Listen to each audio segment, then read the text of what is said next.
Yesu asifiwe sana. Ni siku nyingine tena na mwaka mwingine mpya ambao Mungu ametupa. Jina langu naitwa Mtume Eliakunda Mwingira. Ninakuletea kipindi cha mtembeo wa mwanamke. Ni mwaka mwingine ambao Mungu ametupa wa kuleta mambo mazuri, mambo ambayo yatakufanya mwanamke hakika utembee, uinuke utembee, kwa sababu ni mtembeo wa mwanamke. Ni kipindi ambacho tunaenda kuangalia baada ya kuona vile ambavyo mwanamke amekuwa chini, kama tulivyoanza tukisema kwamba ni kipindi cha moyo wa mwanamke, lakini sasa tunasema kwamba ni mtembeo wa mwanamke. Kwamba huyu mwanamke alikuwa na huzuni, alikuwa na maumivu, alikuwa na machungu, lakini sasa amejitambua. Na tumetembea katika msimu uliopita, na msimu huu ni msimu ambao tunaenda kuonesha vile ambavyo huyu mwanamke anaweza akafanya vitu vikubwa sana baada ya kujitambua. Kwa sababu hata katika Biblia inamuonesha vile ambavyo mwanamke anaweza kufanya vitu vikubwa vizuri. Na kipindi kitakuwa kinasimamia sana kwenye ile Mithali 31. Mithali 31 kwanza ule mstari wa 10 na kuendelea, itakuwa ndo kipindi chetu kinaanzia pale. Tutakuwa tunajikita pale katika msimu huu kuangalia mwanamke hata katika Biblia alifanya nini. Kwa sababu tunaweza kuona kwamba unajua katika jamii tulizotoka za Kiafrika tumekuwa tukiambiwa na kukatiwa tamaa kwamba mwanamke hawezi. Mwanamke ni wakulishwa tu. Mwanamke ni wakutunzwa tu. Lakini nakumbuka hata Mtume Nabii amekuwa akituambia mwanamke sio sufuria, wewe sio sio kabati. Unasema mama wa nyumbani. Mama wa nyumbani wamekuwa kochi? Hapana. Kwa hiyo basi katika kanisa la Efata tunajua kwamba mwanamke, ndio maana Mtume anatuambia kwamba mwanamke usiseme kwamba wewe ni mwanamke wa nyumbani, wewe ni mama wa nyumbani. Hapana. Unaweza kufanya vitu ambavyo vitafanya hakika kila mtu akasema kwamba huyu Mungu alivyomuumba hakukosea. Na tukiangalia tumeona kabisa kwamba katika kupitia mwanamke tumeona, mimi nataka niangalie kwamba Biblia ndio dira yetu. Inawezekana katika jamii uliotoka unaambiwa kwamba mwanamke sio kitu. Mwanamke hawezi.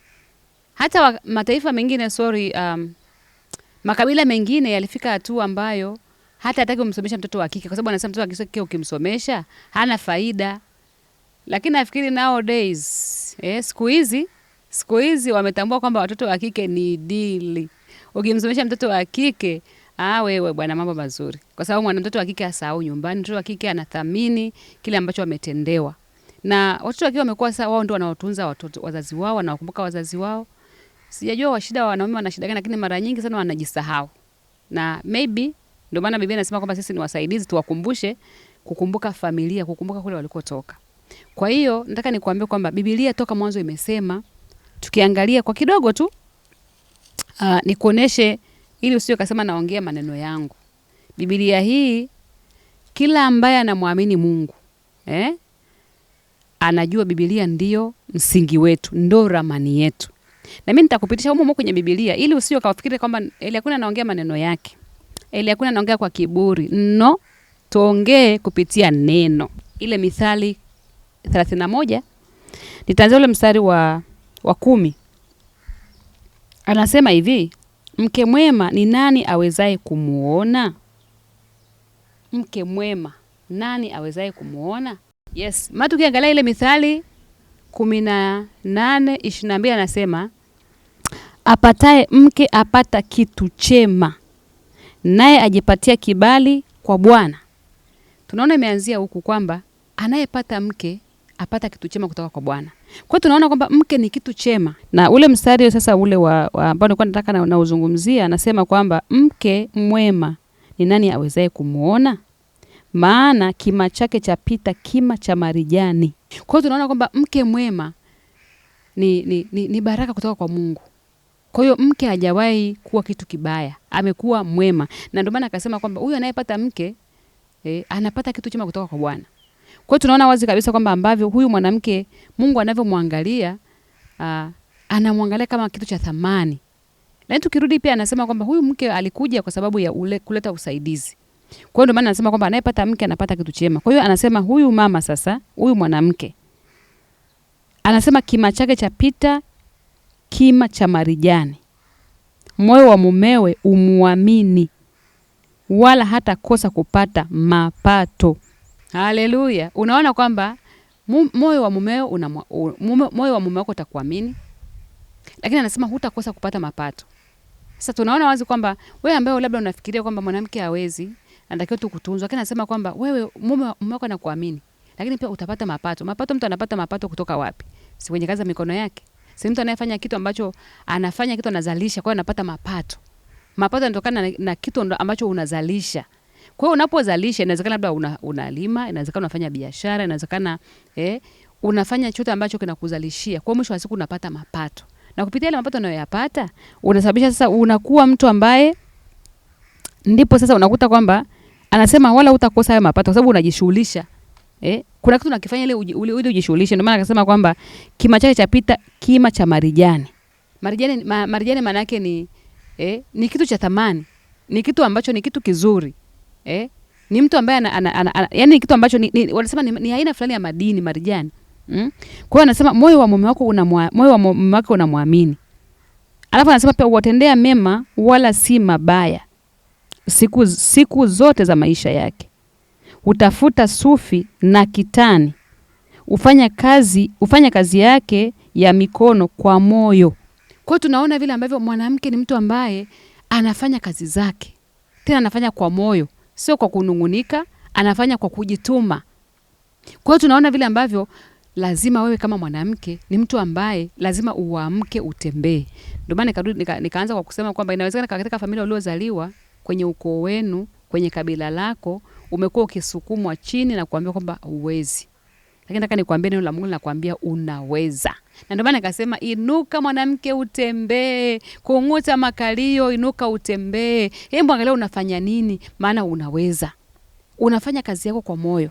Inawezekana labda ni bustani unafanya, inawezekana labda ni unakanda maandazi. Fanya kwa moyo, yani usifanye ukinunua kwamba ni maandazi tu. Kuna watu ambao kupitia maandazi wamefungua makampuni. Na katika huu msimu nitakuletea wamama tofauti ambao Mungu amewabariki, wamefanikiwa. Kuna wamama ambao wana makampuni yao, kuna wamama ambao wameanzisha miradi yao mikubwa, imekuwa mikubwa. Kuna wamama ambao ni wafanyabiashara, kuna wamama ambao yani wana kazi ambazo wanazifanya za mikono yao.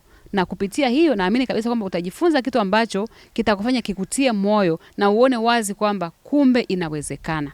Kwa hiyo katika huu msimu ambao tunauendea, msimu mpya wa mtembeo wa mwanamke, na hakika kabisa kwamba kuna kitu ambacho utakifanya na ambacho kitasababisha uinuke hapo ulipo. Na mtumishi wa Mungu ametuambia, mtume na nabii, katika huu mwaka kwa sisi ambao ni wanaefuata na hata wewe ambao sio mwanaefuata, amesema ni mwaka wa kufanya mapenzi ya Mungu. Mapenzi ya Mungu ni kitu gani? Ni kufanya lile kusudi lilokufanya wewe uumbwe chini ya jua. Ule mpango wa Mungu kukuumba chini ya jua lazima uutimize, na umeumbwa wewe mwanamke ufanye kazi zako. Tunaona sifa kede hapa. Tena tunavyokuwa tunaendelea, kuna sifa nyingi ambazo zimewekwa hapa kwa wewe mwanamke ambaye anasema anafanya kazi yake kwa moyo, afanye kwa ulegevu, mikono yake usokota wala halali. Anafanya, yani mikono yake inafanya kazi. Kwa hiyo lazima kila mwanamke hawe na kitu ambacho anakifanya. Wewe ambaye unasema mimi ni mama wa nyumbani, nataka nikwambie wewe sio sufuria, sio kochi, unaweza kufanya kitu hata hapo ulipo, ukaanzia hapo ulipo. Yani lazima uanze mahali fulani. Kuna mwingine anaweza akasema hivi, mimi sina mtaji. Mimi sijasoma. Mimi sijui kitu chochote. Hakuna mtu ambaye hajui kitu chochote. Hakuna kitu ambacho hakina akili. Na akili usipoifinya haiwezi kukupa chochote. Kwa nataka nikuambie, na tutakuletea wamama tofauti kama ushuhuda waliofanya vitu na wewe utaona. Kuna mwingine alianzia kabisa sifuri, lakini kwa sababu tu alikuwa na wazo. Mimi nataka nikwambie mpenzi wangu kwamba kikubwa kinachotakikana ni wazo. Unapokuwa na wazo, hilo wazo linazaa kitu. Hilo wazo linazaa kazi fulani. Na hilo wazo linakujaje? Pale unapokuwa na ile nia ya kutamani kufanya kitu. Unapokuwa na shauku ya kufanya kitu, unatamani, yani umechoka na hali ulokuwa nayo. Hali unayoishi nayo imekuchosha. Unapokuwa na hilo wazo, litakusababisha upate wazo. Yani unapokuwa na ile hali ya kuchoka na ile hali ulokuwa nayo, unawaza, unatafakari, kwa nini mimi niko katika maisha haya? Kwa nini watoto wangu mimi wanaishi kwa shida? Kwa nini hata siwezi kununua watoto wangu hata mboga? Siwezi hata kununua hata chumvi hapa nyumbani. Unapowaza unapotafakari ile hali, inakuletea wazo. Mungu anakuletea wazo katika hiyo hali yako ya kutafakari. Ndio maana akasema hivi, ukikuta na mabaya, fikiri. Kwa unapoona mambo hayaende, fikiria. Unapofikiria, Mungu anakuletea wazo pap. Anaanza kukwambia hivi, hapa ulipokaa Mbona unaweza ukatengeneza ice cream hapa? Hapa ulipokaa. Mbona unaweza ukauza mboga hapa, ukalima mboga hapa? Hapa ulipokaa. Mbona unaweza ukafua zile nguo za jirani yako pale ukapata hela? Unapata wazo linakuja, lakini linakupata saa ngapi? Unapofikiri. Bila kufikiri upati wazo. Kwa hiyo kama kuna hali ambayo unapita nayo ambayo imekuchosha, hebu kaa chini tafakari. Kwa nini unapita na hiyo hali? Unapokuwa na ile hali ya kutamani kutoka, Mungu anakuletea sasa wazo. Leo wazo lako anapokuletea, anakuletea pia na mtu ambaye ataweza kukusaidia kwenye hilo wazo lako likafanikiwa. Kwa hiyo nataka nikuambie, mtaji wako wa kwanza kabisa ni wewe kukaa chini na kufikiri. Unapofikiri unapata wazo. Ukipata wazo, Mungu anakuletea usaidizi katika hilo wazo lako, linakuwa jambo kubwa. Unajua hata ulianza kutengeneza maandazi, ni mtu alikaa chini akafikiria. Alipofikiria akaona hapa kuna watu wanahangaika hapa wana vitafuno. Akaamua kutengeneza kununua unga, akaanza kuanda maandazi. Leo imekuwa ni biashara kubwa tu inaendelea. Kwa hiyo hakuna kitu ambacho unachokiona kilichoanzishwa kwamba kilishuka kutoka mbinguni. Kilitoka kwenye wazo, kwenye moyo wa mtu fulani ambaye alikaa chini akatafakari na mwisho akapata wazo. Kwa hiyo na wewe unaweza ukapata wazo lako ambalo pengine likawa amazing. Likawa ambalo ni la kipekee kabisa. Kwa hiyo nataka nikuambie hivi, wanasema ujafa hujaumbika, usikate tamaa kabla hujakufa. Kwa hiyo ni lazima kuna kitu unaanza kukifanya kwenye mazingira yako kulingana na hali uliokuwa nayo. Kwa hiyo nataka nikuambie mwaka huu wa mtembeo wa mwanamke, nakwambia hivi, kuna vitu ambavyo Roho Mungu ataamsha huko ndani yako, utakuwa ulali usingizi. Utasikia vinakusemesha huko usiku, kila unapokaa vinakusemesha. Kila unapokaa Roho Mungu anakuambia fanya hiki, fanya hiki. Na mwisho wa siku utabadilisha historia ya maisha yako. Hautakuwa vile ulivyokuwa. Hiyo hali yako ya huzuni, hiyo hali yako ya kusikitika, hiyo hali yako ya kujihisi kwamba wewe ni maskini, maadamu una mikono yako miwili, miguu yako miwili, macho mawili na mashimo mawili ya pua na midomo na masikio, nakwambia hivi, unaenda kuwa tajiri. Unaenda kuwa tajiri. Na utaona kwa sababu ninakuletea wamama kipindi hiki ambao walianza kutoka sifuri na leo wamekuwa mamilionea na wengine wanaenda kwa mabilionea kwa sababu inawezekana. Mtaji wako ni wazo lako. Ni kutafakari kwako, kaa chini na kutulia na kutafakari. Cha pili, choka na hali uliokuwa nayo. Unapochoka na hali uliokuwa nayo ndio inayokusababisha ufikie mahali pa kuwaza. Kama hujachoka na hali uliokuwa nayo, hata tukiangalia kwa habari ya mwana mpotevu. Mwana mpotevu alipochoka kule na nguruwe, baada ya kuchezea pesa ambazo babake alimpatia, alipochoka akasema kwa nini nataabika? Alikaa chini akatafakari akasema kwa nini nateseka namna hii? Kwa kama hujachoka na mateso yako hutakaa ufikiri. Kwa kama umechoka na hiyo hali uliokuwa nayo ya umaskini, ya kusimangwa, kwamba wewe umekuwa golikipa hapo ndani, wewe unadaka tu. Unadaka tu. Sasa na wewe rusha mpira bwana. Rusha na wewe mpira, wengine wadake. Inawezekana.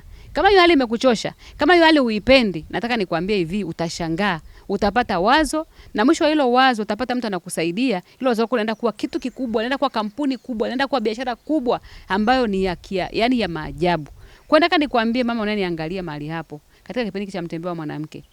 Na si mama tu, mtu yote anayeniangalia, unaweza ukatoka hapo ulipo kwa sababu inawezekana. Unapowaza, unapochoka na lilo kwa nayo, inawezekana kabisa ukapata wazo ambalo utalifanyia kazi na mwisho wa siku litabadilisha maisha yako. Ndivyo ninavyoona kila mtu ambaye amefanikiwa chini ya jua, ndivyo alivyofanya. Na mimi nimeona kuna vitu ambavyo mwenyewe nimevifanya, nilipokaa chini nikatafakari nikapata wazo. Na nimevifanya na vimekuwa, nitakuonesha mwisho wa siku. Kwa nataka nikwambie, kaa mkao wa kupokea vitu katika kipindi hiki cha mtembeo wa mwanamke, katika mwaka wa kufanya mapenzi ya Mungu, ukamfurahishe Mungu na wanadamu. Na mwisho wa siku familia yako iseme wow.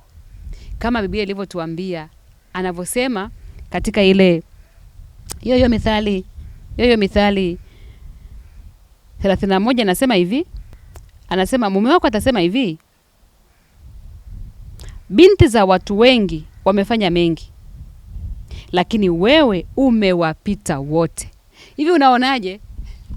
Mume wako akwambie katika binti za watu wengi wamefanya mengi, lakini wewe umewazidi wote. Mimi nataka nikwambie inawezekana, kwa sababu mimi mwenyewe nakumbuka mume wangu aliwahi kunipongeza mwaka fulani. Ulikuwa ni mwaka 2001 kama sikosei. Na naamini kuna hata watu wanaoniangalia hapa ambao walikuwepo. Mume wangu aliita watu, akaniambia niandalie sherehe. Yaani akaniambia nina wageni, niandalie na wageni. Na nilipoandaa wale wageni walikuwa kama wageni 200 kutoka kanisani. Akaniambia niandalie kwenye eneo ambalo lilikuwa tumelinunua la shamba, linaitwa Yerusalemu. Wengine pia wanapafahamu wachache. Nikaandaa kile chakula, tukakipika kile chakula. Imefika saa ya kula, akaniambia, mke wangu kaa chini, hii nimekufanyia surprise. Hii sherehe nimekufanyia wewe. Anaanza sasa kuwaambia watu vile ambavyo nimekuwa nikifanya vitu ambavyo nilikuwa naona vidogo vidogo sana nilikuwa navifanya, na wakati mwingine nilikuwa sielewi kama anapenda au hapendi, lakini nilikuwa nafanya kama yani akiondoka ndo nafanya kama mwizi hivi, sijui kama anafurahia, lakini nilikuwa natamani kufanya kwa sababu alikuwa nikifanya, of course mimi nilikuwa napenda kufanya kwa sababu nilikuwa nikifanya haniambia kama nafanya vibaya, lakini pia ananiambia kama nafanya vizuri. Kumbe vile vitu nilikuwa navifanya bwana alikuwa anaviona. Ambayo pia mojawapo nilikuwa ni kwenye hilo eneo ambalo alikuwa tulifanyia sherehe, kinaitwa Yerusalemu. Nilikuwa nimelinunua hilo eneo. Na nilinunua akiwa hayupo, alikuwa safarini, lakini nikamjulisha kwamba nanunua eneo fulani. Akawa amesema sio kuzuri kwa sababu alikuwa na hajawahi kufika kule upande, lakini alikuwa anaona tu kwa vyote aliona kwamba upande labda utakuwa sio mzuri. Na alipokuja tu alikuwa safari, alikuwa nje ya nchi, lakini aliporudi akaniambia nimpeleke kwenye lile eneo. Tunatoka tu airport hatujafika nyumbani, sasa nimpeleke. Kwa hiyo nikampeleka pale. Nilipompeleka pale, wow, alipoona alichangamka, alifurahia. Hakunionyesha pale, hakutaka kunionyesha pale kama amefurahi. Lakini akaongea na watu wengine pembeni kwamba aisee, hapa nimepapenda. Kwa gharama zote nitapatengeneza. Anaongea na kijana wetu wa kazi ambaye shamweka na kijana pale. Kwa hiyo akawa amepafurahia.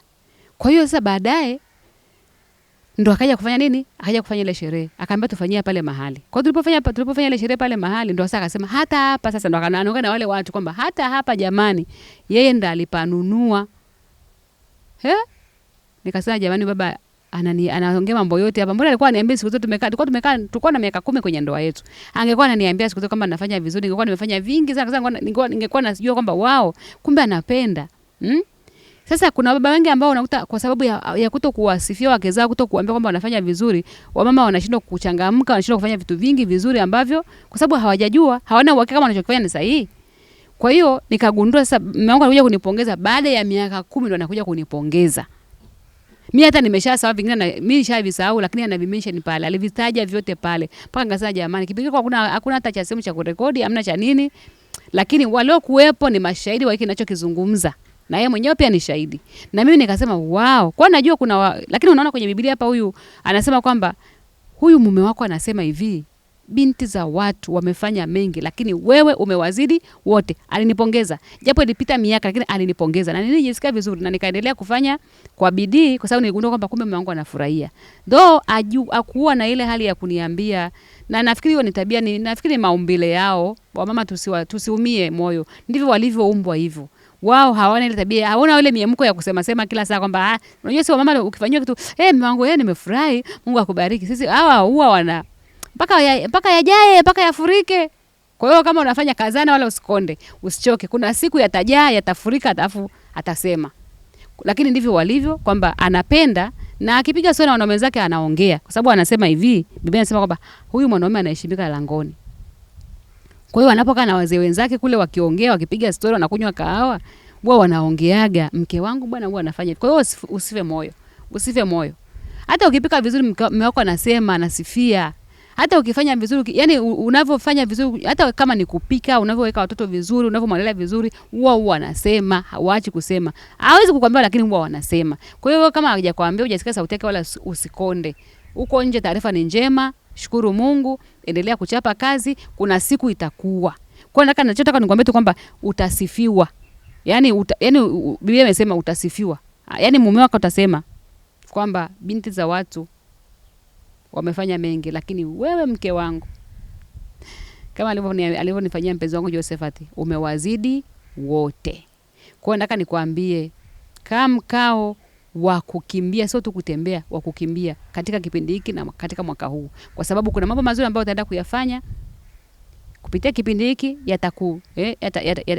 yatakutekenya fulani hivi, ambayo yatasababisha kitu kiamke ndani yako, kwa sababu kuna kitu kiko ndani yako ambacho Mungu amekiweka. Na kumbuka wazo linatoka kwa Mungu. Mungu anafanyia kazi wazo. Na yeye analeta wazo. Sasa utapataje wazo la Mungu? Ni pale unapokaa chini na kutafakari.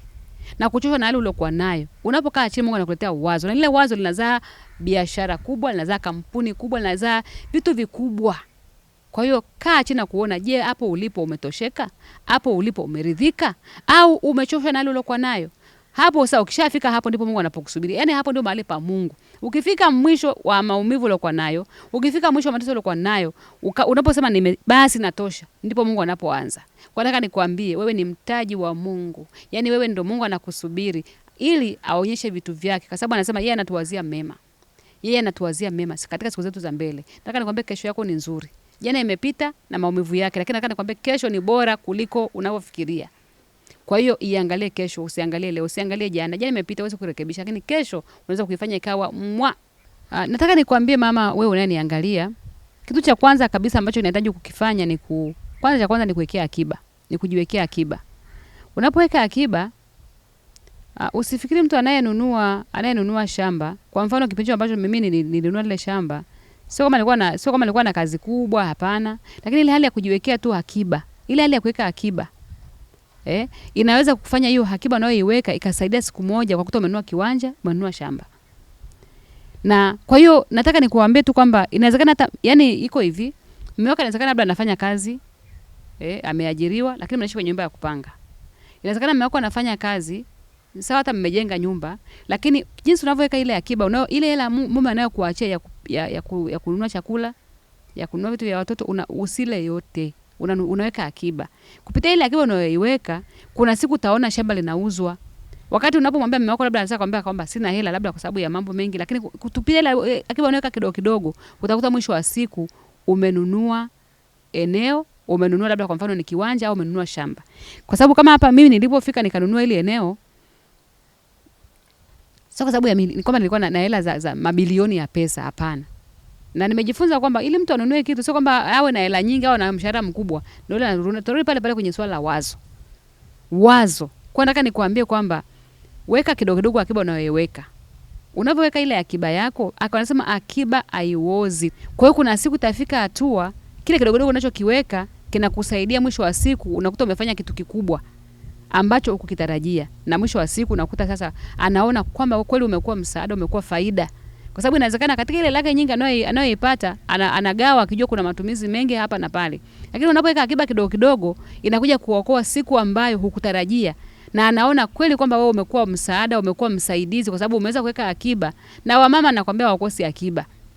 Ila sasa hiyo akiba yako uitumie vizuri kwa manufaa ya familia, ndipo inapokuletea ile sifa na heshima kwamba hakika wewe ambaye ni binti za watu wamefanya mengi, wewe unakuwa wa pekee kwa sababu ya kile ambacho unakuwa umekifanya cha tofauti na wengine. Kwa hiyo na mimi nataka nikwambie kwamba usiseme wewe mpaka niwe na hela nyingi, hapana. Punguza kununua nguo, punguza kununua kanga, punguza kununua sijui kula nyama. Mimi nakwambia hivi, wakati huo ilikuwa mume wangu akiniachia anatoa hela mboga nzuri tu. Lakini nakwambia tulikuwa tunakula maharage na mboga za majani mpaka akirudi. Ndio tunabadilisha mlo.